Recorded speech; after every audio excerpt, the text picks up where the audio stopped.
Good morning, everyone. I'm Dr. Percoco, board certified chiropractic neurologist. That sounded exciting, didn't it? Today I want to talk about the basal ganglia, of all things. Wow, what an amazing subject, the basal ganglia. What does it actually do? Well, it controls smooth movement of the brain. Every time you want to move, every time you want to do anything that requires a thought pattern that will lead to some sort of eloquent movement, you need the basal ganglia involved. Today I'm going to talk more about the indirect pathway. There are two different pathways at the basal ganglia. There's the direct and indirect. The direct pathway's job is to make sure that when you want to move, that you can move, that the brain is allowed to create a signal of movement. It also coordinates that movement so that it's smooth and eloquent, I guess. At least it matches your intentions. The indirect pathway is the other side of that. It actually slows down movement in order to correct any abnormalities within the movement parameter itself. So some things that I just want you to know before I get started. You see, the basal ganglia is not something to be afraid of. A lot of people look at it and go, holy crap, what a bunch of connected neurons. If you look at the striatum, which is made up of the caudate, the putamen, you have the frontal cortex firing into it.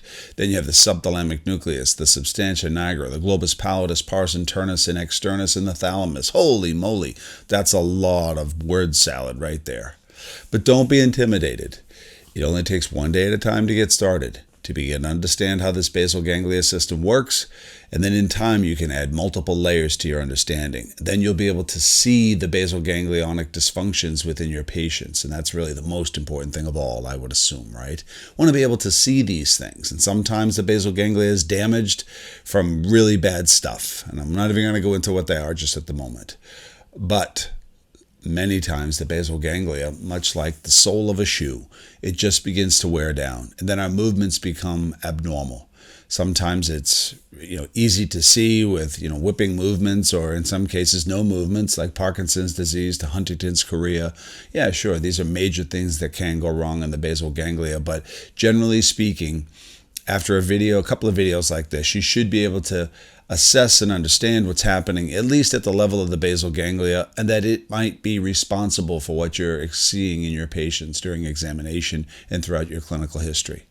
So, having said that, as we go through the indirect pathway, there's a lot involved here, but my advice to you is just to hang in there, learn the neurons, where they go, which ones are inhibitory, which ones are excitatory, play this game for a little bit.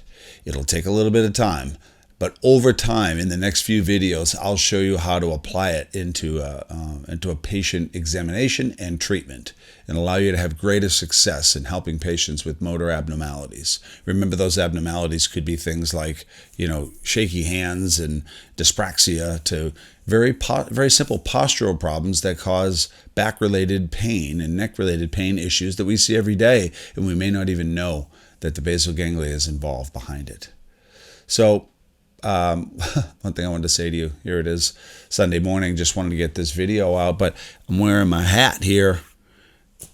Penn State Nittany Lions. My son got accepted to Penn State last weekend, so we're still pretty excited, and I'm wearing this hat everywhere I go. Strength and honor. Any rate, I hope you like this presentation on the indirect pathway, and look for others coming up soon. Thanks. Okay, so let's take a look at the basal ganglia in the indirect pathway. Indirect pathway, just like the direct pathway, they look a lot the same. They just have different synaptic activities, and I want to explore those, okay? First thing I want you to know about the indirect pathway, about either of the pathways, is that it just takes a little bit of time to understand what's going on in these subcortical areas. That means that, you're going to have to do some rote memorization. Sometimes it's going to be like what you see here. I've drawn these out in boxes. This is the easiest way to kind of learn it at the beginning. You have to just kind of understand things from a very Cartesian way. I mean, obviously, you don't know what a striatum is. What does it look like here? It looks like a box, right? Motor cortex looks like a box. But as we progress through this little tutorial, I'll give you a little bit more of the true anatomical specimens. But let's just get from how one neuron controls the next, and you have to know these things. They're super important that you start somewhere and you've got to know the loops themselves. You've got to know what neuron is firing, what neurotransmitter is working, and what are they all collectively doing. Once we get that down, we can step it up. We can go into things that are more anatomical, all the way to MRI. We can do all kinds of stuff. But you really can't make much out of the entire system until you know the neurons themselves. So I'll just give you a quick overview. So obviously we got the motor cortex, right? And what happens during the direct or indirect pathway? I think you guys already know that. Indirect pathway, it causes a paucity or a reduction in movement. And there's a couple ways it does this. We're going to discuss this, but that's what the indirect pathway does. So we got a motor cortex that says, I want to move. Or in some cases, I don't want to move. So let's go to the move. Either way, the cortex cannot fire on its own. It needs a system of checks and balances. So let's take a look at this structure first that the motor cortex talks to. It's the striatum. The striatum is made up of the caudate and the putamen. Because I don't want to write this later. The caudate and the putamen are what we call the striatum. Or more importantly, we call this the neostriatum, meaning the newer aspect of it. And to striatum, what on earth does that mean? It means striated. That means that when you look at the caudate and the putamen, when they talk to each other, there's a bunch of things between them which makes them look striated. That's what striation means. It's striated. The actual two structures, the caudate and the putamen, have striations between them. What are those striations? Well, those are the descending pathways, if you will, of the motor cortex on the way down through the body. So all of the neurons up in the top of the cortex itself have to try to find a way to get out of the cortex and get down into the brainstem and into the cord and have its function on your body. So one of the hard things is, or should I say the hard things, one of the things to conceptualize, maybe it is a little hard at the beginning, is that when this massive radiation of neurons is coming out of the cortex, it must radiate down through the internal capsule, which is right between the caudate and the putamen. Caudate, putamen, and then these here would represent the descending fibers all going down into the brainstem from the brain up above. So that's what our striatum is. Now if we go down here, we have the substantia nigra. Where is that? Where does that actually live? It's actually in the upper midbrain of the diencephalon. So this area here produces dopamine, which fires the loops, and we'll discuss that. Subthalamic nucleus. What does this guy do? Well, he's sitting right below the thalamus. Obviously, that's where I put him. He's just below it. And what is his function? Its function is to excite the internist and create decreased activity. So subthalamic nucleus, where does it live? Just a little bit below the thalamus and on the upper aspect of the mesencephalon. Then above that, of course, you're in the diencephalon and you got the thalamus. And the thalamus is the relay center on way back to the cortex.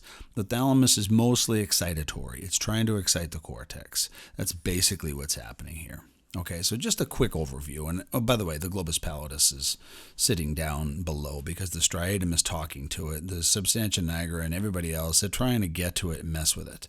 So the globus pallidus becomes important. It's got an external piece and an internal piece. And don't worry, just a quick intro. We're going to see it right now over here. So let's start with a simple motor movement. As you can see, we are now in the indirect pathway, and we want to activate a movement. Or in this case, we want to slow down or inhibit a movement. You have to remember this, that when you move your body, let's say you're running or you're walking, you have a desire to move and run. You need the direct pathway to release the thalamus from inhibition so that it can activate the brain. But in this particular case, sometimes when you're running, you want to run like sharply to the left and sharply to the right. When you do that, you have these motor commands in your brain that are lining you up to run left when you want to run to the right. So what do you have to do? You need an indirect pathway right here. You need an indirect pathway to stop that motor command in the brain so you don't run left so that you do actually run right.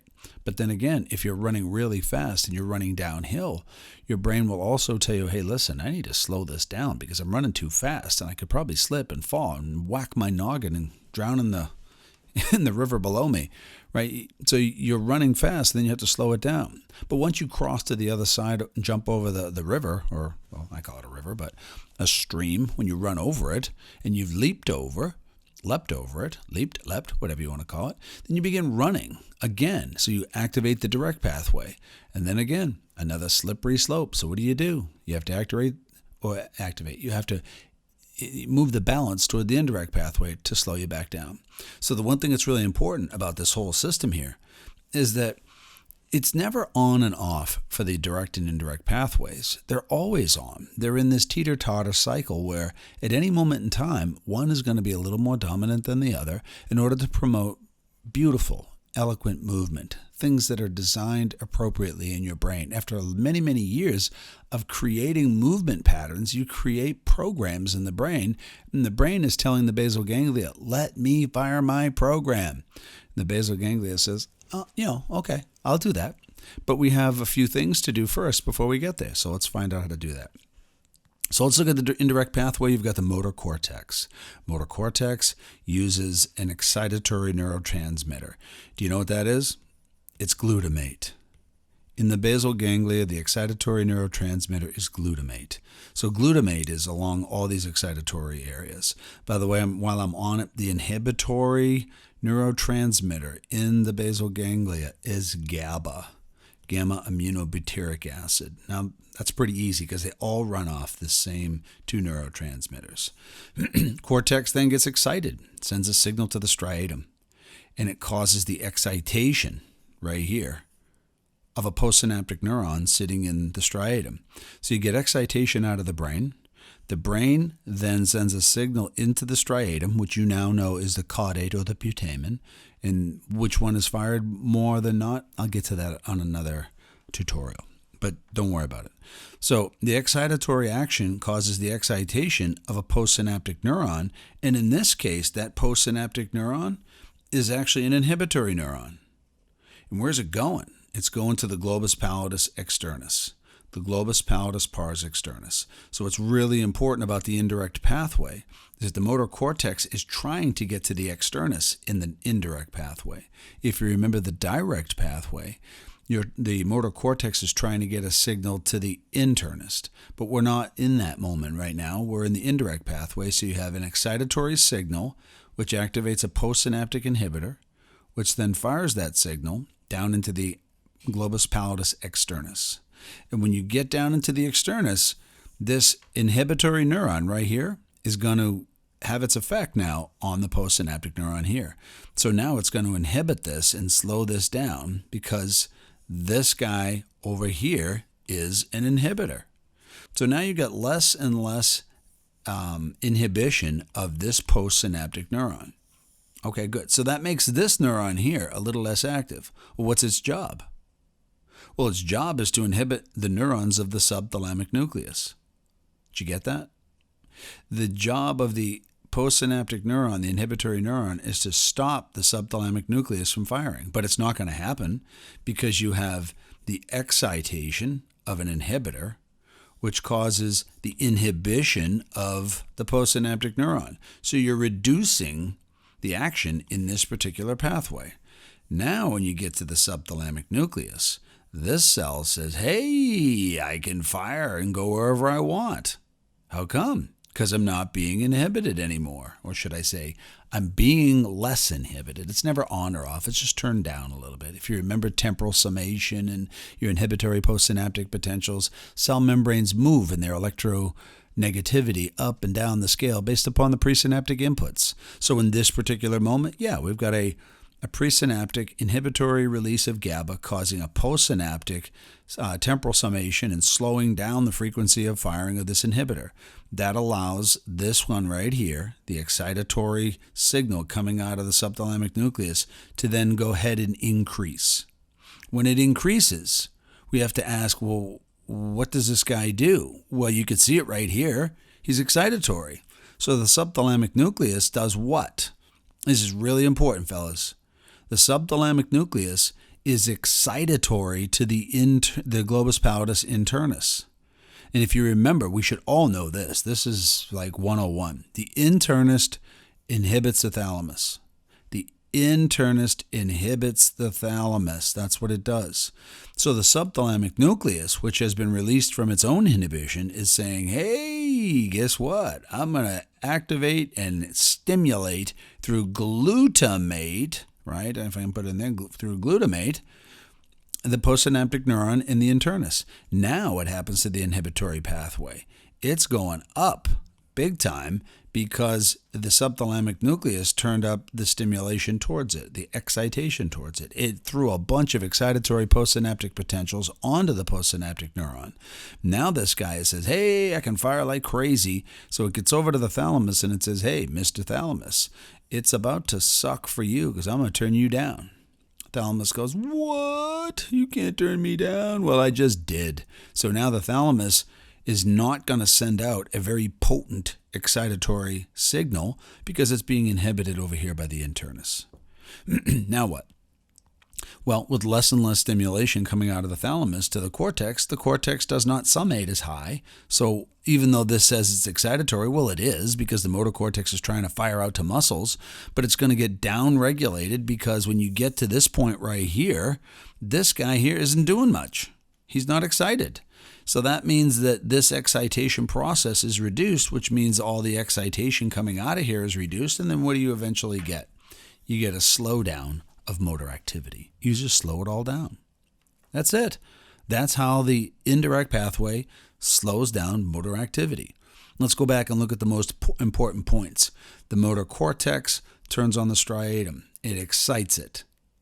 The striatum takes the signal then down here into the externus and says, hey, I'm going to try to disinhibit this loop to let the subthalamic nucleus fire. Subthalamic nucleus does fire. Turns on the internus. Internus then turns down the thalamus. Thalamus is no longer having the powerful connection that it would have with the cortex, so you're actually reducing the output, which causes a slowdown in motor activity. Okay, but we're not done yet. Something else happens here, which is kind of interesting as well.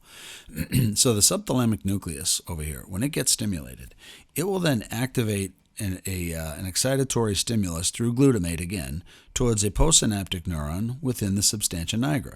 Matter of fact, these are the substantia nigra pars compacta. I'll tell you about the reticulata in another episode here. But the pars compacta, which is a dopamine system, and it is inhibitory in this particular condition. So when the subthalamic nucleus then activates the postsynaptic neuron in the substantia nigra, that substantia nigra neuron, dopaminergic that it is, fires all the way up to an interneuronal pool, an excitatory interneuron. That's what this is. Oh, where'd that come from? I don't know. It's just sitting in there waiting around for the dopamine cells of the substantia nigra to fire it. But this particular receptor that's sitting in the excitatory interneuron, it's called a D2 receptor. And this is something that maybe Ken Jennings would know when you watch the prior episodes of Jeopardy. But for right now, it's Peter Percoco telling you about the D2 receptor. And it's only found here in the indirect pathway where we have D1 receptors showing up in the direct pathway. And interestingly, the D2 receptor is going to, when it becomes activated by the dopamine is going to inhibit it. In the direct pathway, dopamine actually excites, but in the indirect pathway, the dopamine neuron inhibits. So you wind up inhibiting the D2 receptor. The D2 receptor, this whole particular excitatory interneuron with the receptor on its end, it's supposed to excite this guy here and turn him up the best that he can. But he's not going to do that. You're going to wind up with inhibition of the interneuron, which is actually going to lower the activity of the inhibitory neuron. And if you lower the activity of the inhibitory interneuron, now what? Now you get less of this, which means you have less inhibition here, because this isn't doing all of its full job. So it's not going to inhibit the beans out of this either. Now what happens? You're going to get a little bit more inhibition on the subthalamic neurons. So now what are you getting? You're getting a little less excitation, which means a little less activation of the internus. And now the internus is slightly turning down, which allows the thalamus to slightly turn up, which then gives you back a little bit more movement back in the system. It's a simply easy balance mechanism to get you back into the game. Okay, so let me give you a little cheat sheet, something I just created yesterday, and I kind of like this. I think this maybe will help you as well. Just a little multimodal integration to figure out how things are actually working in the system. Okay, so when we look at this, let's take a peek at the cortex. The cortex causes the excitation of the striatum. The striatum then looks to send out an inhibitory signal to the globus pallidus externus. Get it? Inhibitory signal. When the externus gets that signal, it is then turned down because it was inhibited by the striatum. Then when the externus is inhibited, it slows down, I shouldn't say fails, but it diminishes its own inhibitory action upon the subthalamic nucleus because it got inhibited by the striatum. Now what does the subthalamic nucleus do? Well, it says, yippee, I can fire more because I'm not as inhibited as I was. And then what does it do with that signal? It sends it back over to the globus pallidus internus. And it says, hey, internus, what's up? Why don't you fire a little bit more? And the globus pallidus internus says, well, that would be cool because my job is inhibition, and I'm going to really turn the inhibition up, which is going to cause the thalamus to be what? Inhibited. And now this excitatory pathway back to the brain, it's diminished.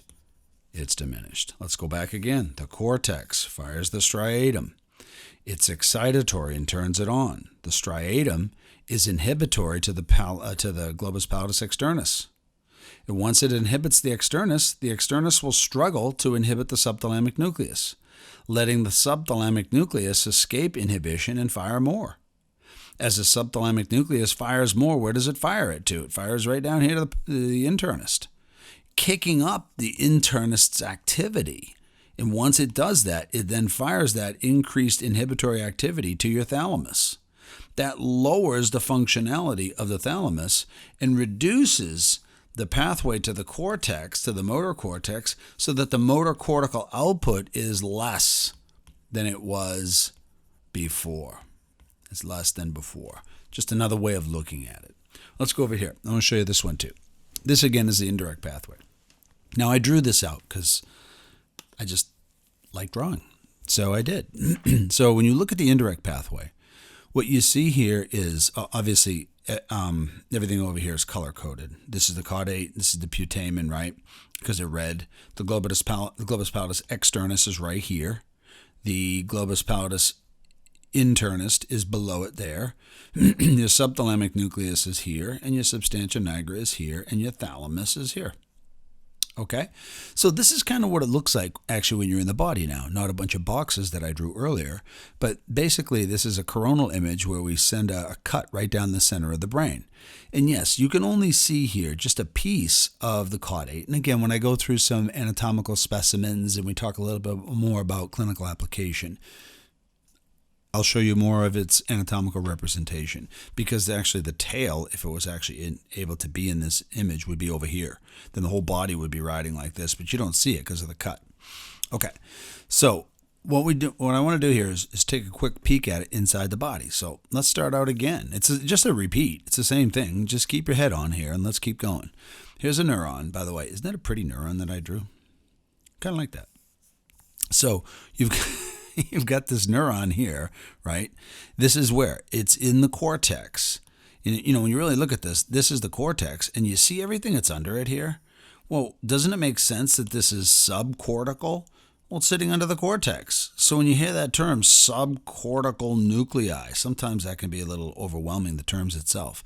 If it's a subcortical nuclei, then it's obviously below the level of the entire cortex itself, making it subcortex. So when you activate a piece of the cortex here, right, you're sending out a neuron from the cortex to the striatum. And if you remember, I'm going to write this in. The striatum is made up of two structures. It's made up of the caudate, and the other is the putamen. And of course, what do we see in the depiction in red? There's both of them. There's one here and there's one here.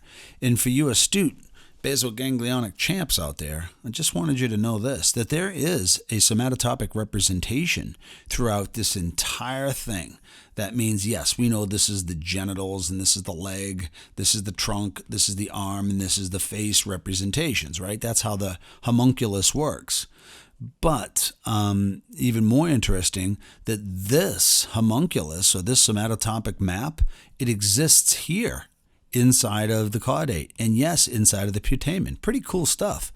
That's why the most midline structure of the basal ganglia is the head of the caudate.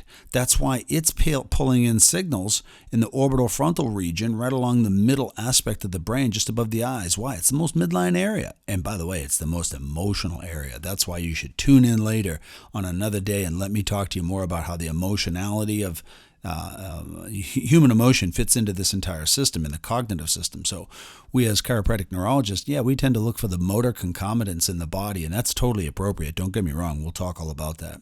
But you have to realize that if you see abnormal motoricity as a consequence of a basal ganglionic problem, well, then there's probably cognitive issues as well, because the basal ganglia is not simply just for muscle.